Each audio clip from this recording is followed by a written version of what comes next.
Good Friday, everyone. Literally Good Friday. Figuratively, not so much. Not necessarily been the day that everyone has had planned. I had visions myself of coming in a nice pastel shirt and some flowers for some backdrops and some nice stories to bring you on this Good Friday as we get ready to leave you for the Easter weekend. My day, like most everyone else's out there, has not gone as planned. Still wearing my rain jacket and even my waders literally at this point. And everyone is well aware of why. We're talking about specifically here in our studio area, 3.5 inches of rainfall and counting, the majority of it which fell in a very narrow window and a lot of flash flooding, the likes of which I'll show you in a few reports tonight, including a rescue of one woman from her vehicle in rushing waters. And of course, elsewhere we've learned that the storms and the showers and the flooding have turned deadly on a couple of different occasions. We'll talk about that. I've got some updates for you. We do have a calendar, of course, before we leave you for the Easter weekend, and a forecast, which, just to give you a glimpse, still has us under the gun as far as severe weather is concerned. Radar images I'll show you in just a few moments, and as of right now, or as of a few moments ago, right around the 5:30 time frame, and I'll give you a better update in a few moments. No severe weather in the mix, but we are under a couple of warnings. The National Weather Service giving us a flood warning until 12:15 in the morning and a tornado watch until midnight tonight, and there is a chance of some severe weather with that high winds, hail, and some heavy rainfall on top of everything that we've already seen. We're still looking for, after this line pulls out, for a cooler weekend. Tomorrow we will dry up, gradually becoming sunny and cooler with 50s, low 50s I think, for daytime highs, and with a little patchy frost maybe on a few Easter eggs Sunday morning, we should hit, I do believe, the mid-60s. But I'll tell you more about all the words of caution and warning we have in our forecast and how we'll clear up and calm down for a few days before a next round of some stormy weather could set in next week and hang around for several days. A couple of terrible deaths associated with the storms and weather that we've seen in Kentucky the past 24 hours or so. A family of 5 was camping last night. One of many groups of campers in the Natural Bridge area, but in this particular occasion, a mother, a wife, lost her life. Her husband, critical at last report. Their children, we are told, fortunately, are safe and sound, but she was killed. Her husband seriously hurt this morning when a portion of a tree blew from all the heavy winds and other weather conditions and then fell on their tent near the Natural Bridge State Park. It all happened right around 3 o'clock this morning. The limb killed, we do believe instantly, 45-year-old Catherine Carlson. She was camping with her husband and kids. The 3 children, 14 years of age and younger, were not injured, we are told. Her husband is in critical condition with a broken pelvis, we understand, and other serious injuries. And within a few moments, that campground, that accident scene, was just washed away and under floodwaters, the likes of which have not been seen in that area for quite some time. And on a couple of instances tonight, we'll talk about how you should just heed the words, as one woman now has a newfound respect for: turn around, don't drown. A mother and child, at last report a few moments ago, still being sought after their car stalled and ultimately was swept away by fast-moving floodwaters in Lee County. We know that the mother and child were still missing. State police, first responders, rescue, and other emergency personnel had already responded to the area, I believe, when the car had stalled. And around sometime noon today, the car, after being stalled out, was swept away by waters, and I believe rescue workers and EMS personnel were already on scene and watched the entire situation happen. Several hours later, the vehicle still had not been found. Neither had the mother or small child. It happened in Lee County near Kentucky Route 52, near the Estill County line, is my understanding. And here in Sagersville, McGoffin County, a woman very lucky to be alive, one of 2 rescues where vehicles stalled out in rushing waters. I'll get to that report in just a second. I've still got some footage rendering. I'll have local headlines beginning right after these words.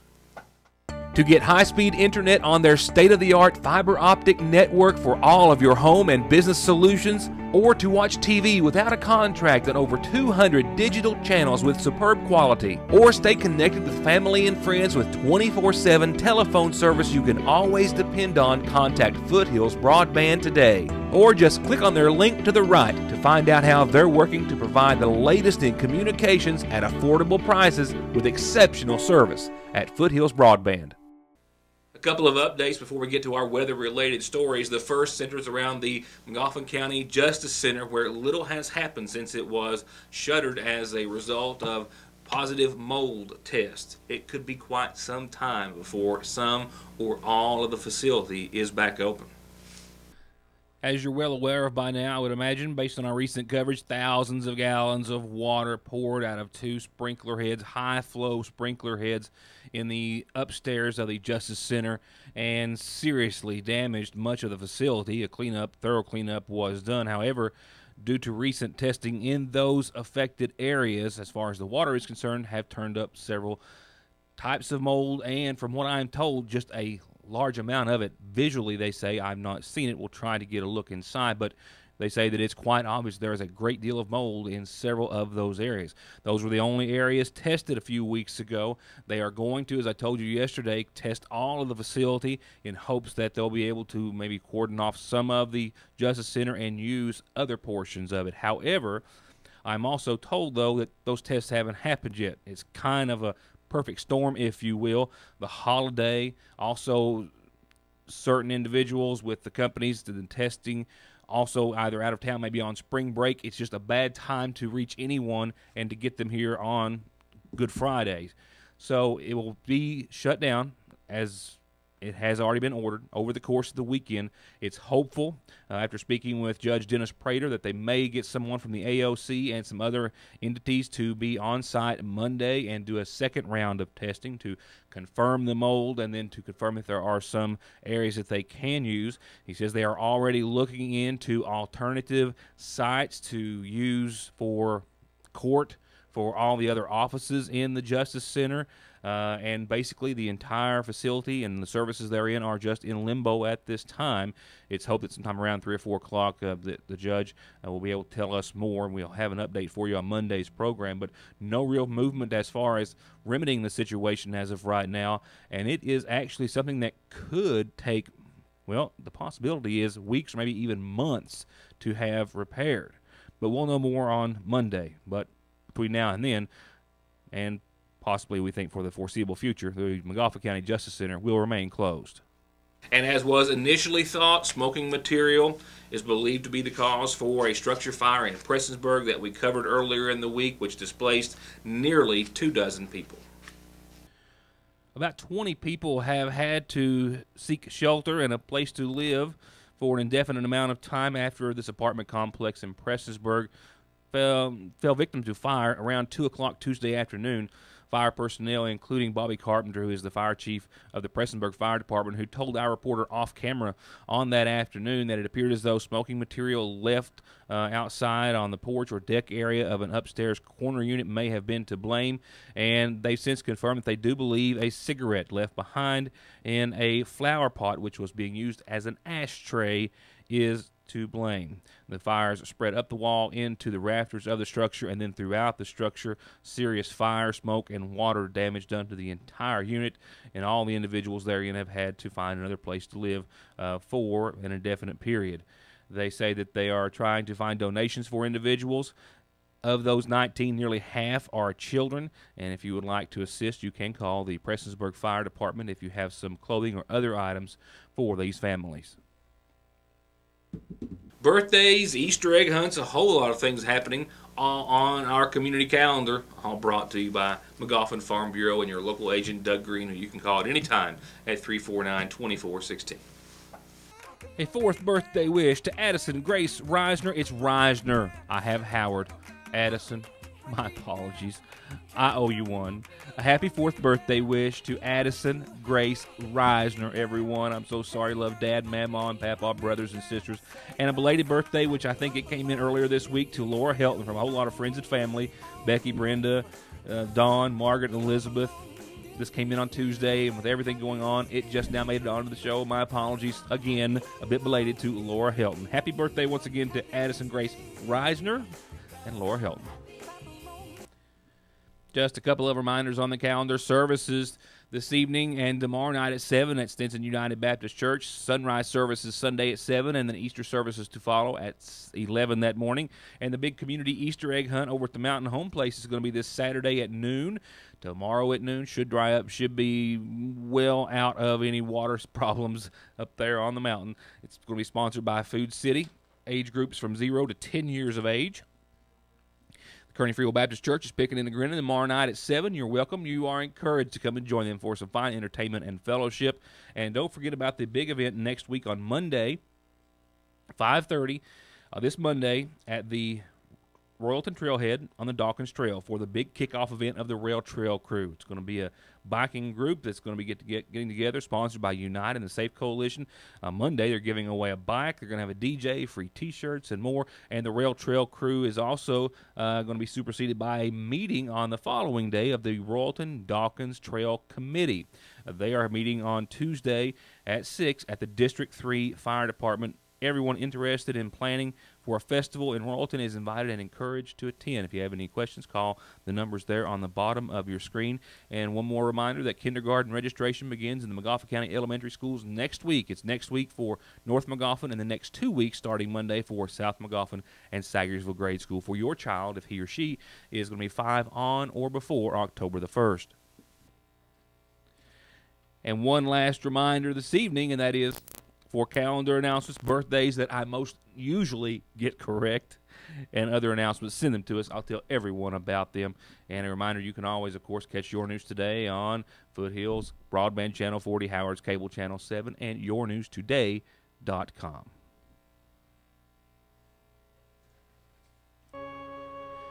In obituary listings tonight, 57-year-old Ray Miller of Dixie Avenue, my neighbor, is going to be laid to rest during services that will begin tomorrow morning at 11. He passed away on Wednesday, the son of the late Charlie Miller and Louisa Allen.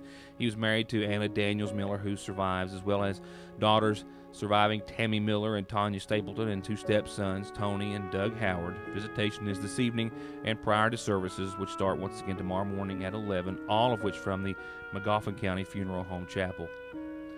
Lester G. Cole, Lester Gray Cole, 57, of Sagersville, passed away this week. He is survived by his father, Lawrence Gray Cole, as well as his stepfather and stepmother, and a host of family and friends. Services are to be held tomorrow at 1.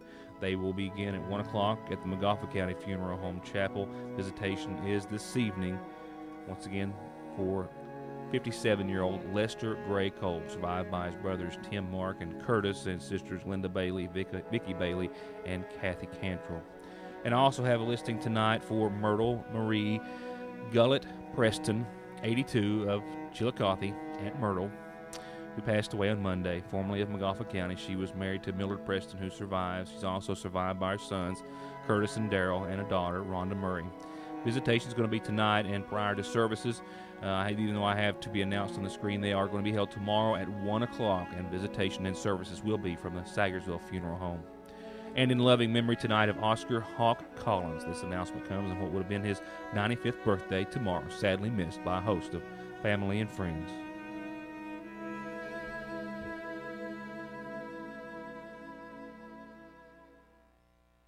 To get high-speed internet on their state-of-the-art fiber optic network for all of your home and business solutions, or to watch TV without a contract on over 200 digital channels with superb quality, or stay connected with family and friends with 24/7 telephone service you can always depend on, contact Foothills Broadband today. Or just click on their link to the right to find out how they're working to provide the latest in communications at affordable prices with exceptional service at Foothills Broadband.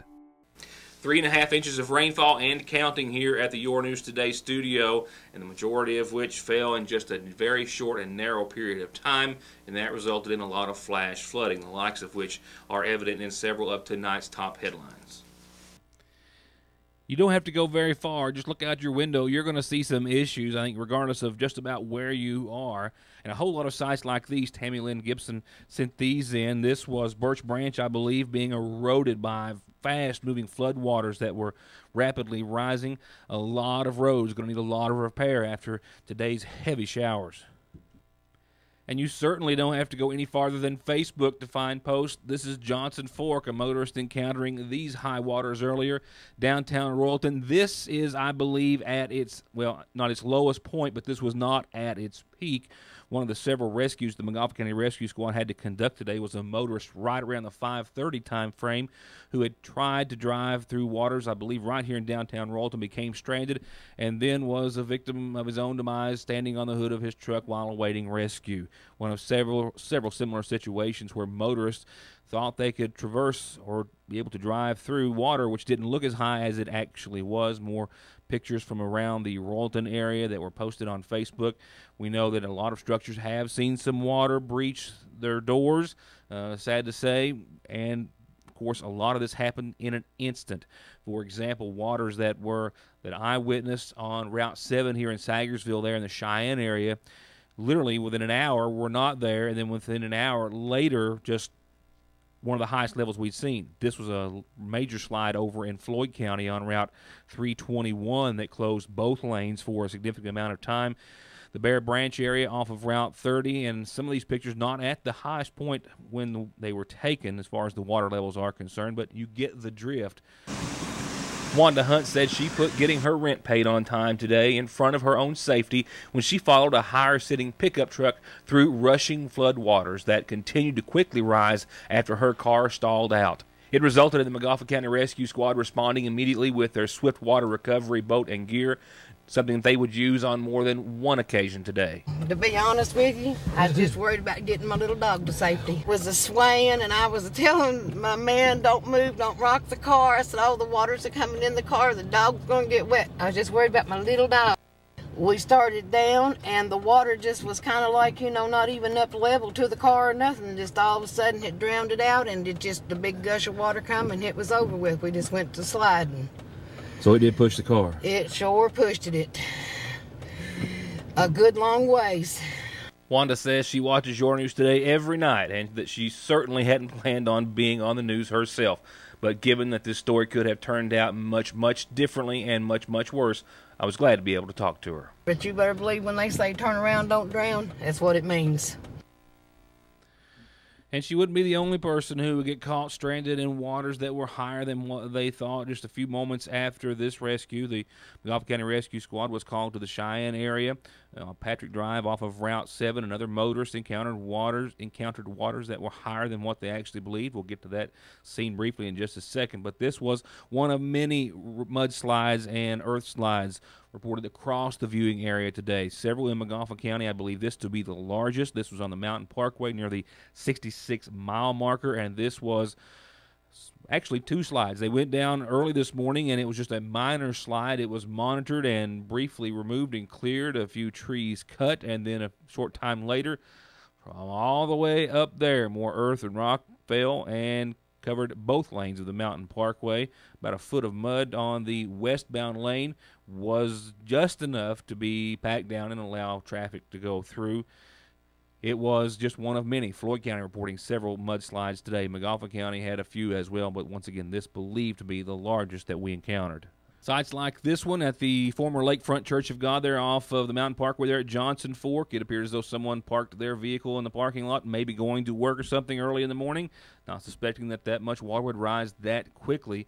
Several vehicles among a lot of property damage. This was the scene, as I told you about, in Sagersville over in Cheyenne, and this was as close as I could get without taking a swim myself. The vehicle is actually all the way over to your left towards Ratliff and Ratliff Dentistry, and the rescue squad and another EMS personnel had to try to use the boat in what was shallow water at the onset, but not so much by the time they reached the vehicle, all in efforts to reach a motorist who didn't turn around in efforts of not trying to drown. You can see just how much water was moving and how quickly it made its way all the way up past the apartments here and close to, well, the rescue squad building there on Route 7. And over freshly prepared ball fields, brand new flood water that will all have to be, of course, gone back over now for the second time in just about as many weeks, a little longer, I guess. So no ball this weekend. Practice is canceled, obviously. Water levels have crested and started to drop in most all the areas that I've been able to do a follow-up on here in and around the studio area. That is good news, but the bad news is what's still possibly out there yet to come. And that is more showers and the possibility of some severe weather. A tornado watch in effect till midnight, a flood warning well after that. As far as the possibility of severe weather, we are in a slight risk. We are also still in some unstable conditions, that being the primary issue for us for the tornado watch. It doesn't look that active right now. Not a whole lot of those gruesome colors in the viewing area. Obviously, more to our north, they're getting in on another second and serious round of action. But that doesn't necessarily mean we won't. We're in the midst of a little bit of unstable air mass, and there is a little rotation that could cause some concern. At this point, please keep your eye on the weather. It could very quickly turn into something else, even though it feels and looks as though we're in for a little bit of a reprieve or break at this time. With that said, I'm out of time, out of breath, not out of news. As far as for your forecast, I have to cut it off at this point. I want to thank Licking Valley RECC as for always keeping us up to date on the weather. Showers and thunderstorms, as you can see, on and off throughout this evening. Around 1 a.m. or so, those should start to die down. The good news is we'll become gradually sunny tomorrow, cooler and colder, 54 on your Saturday. And Easter Sunday should start off with a little patchy frost, and we should see 66 degrees. Good temperatures to maybe hide and hunt a few eggs after church or whatever you have planned for the special day, which we hope you enjoy and have in a very safe and joyous manner. Thank you for being a part of the program. Good Friday to you once again. We'll see you back here next week for more of your news today. Good night.